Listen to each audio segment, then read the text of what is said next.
Assalamualaikum warahmatullahi wabarakatuh.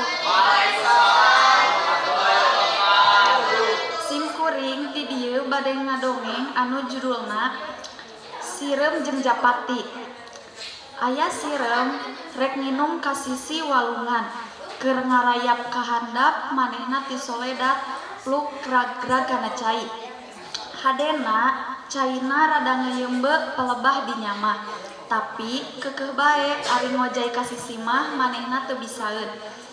Sirem gegeroan, tulung, ieu kuring rek tikarelep tulungan. Kabeneran aya Japati anu keur cindeten dina dahan kai anu nyodor kaluhureun cai. Kadengeun aya sirem gegeroan menta tulung barang ngareret ka handap. Katenjoeun aya sirem keur kokosehan. Japati karunyaeun geleber hiber bari ngegel daun salambar. Song diasongkeun daun teh ka hareupeun sirem. Sirem tuluy muntangan kana eta daun. Sok digolerkeun dina taneuh. Sirem pohara nganuhunkeunana ka eta Japati anu geus nulungan manehanana leupas tina balai. Dina hiji mangsa Japati teh cindeten deui dina dahan kai anu nyodor ka walungan tea. Sirem teh kabeneran aya dina handapeun tangkal.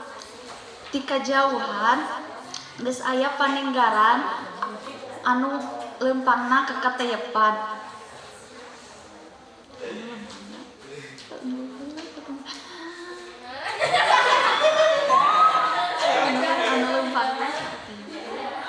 Tetalangke deui sirem buru-buru nyamperkeun Japati anu keur cindeten dina dahan kai. Bari ngaharewos, "He Japati, buru-buru geula hiber, tuh aya paninggaran anu keur ngintip." Paninggaran geus ngawengkang bedilna. Teu lila Japati buru-buru geleber hiber. Isukna Japati papanggih deui jeung sirem.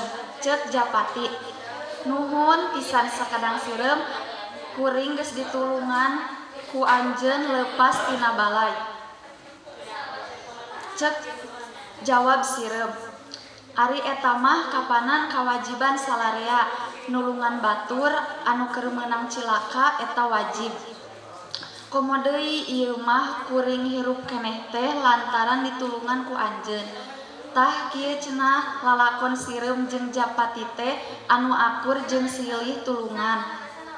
Abi gaduh sisindiran yeuh kieu geura. Itu lain langlayangan manu heulang puputeran. Hirup teh henteu sorangan tapi kudu silih tulungan. Sakieu anu dipihatur ku sim abdi. Wassalamualaikum warahmatullahi wabarakatuh.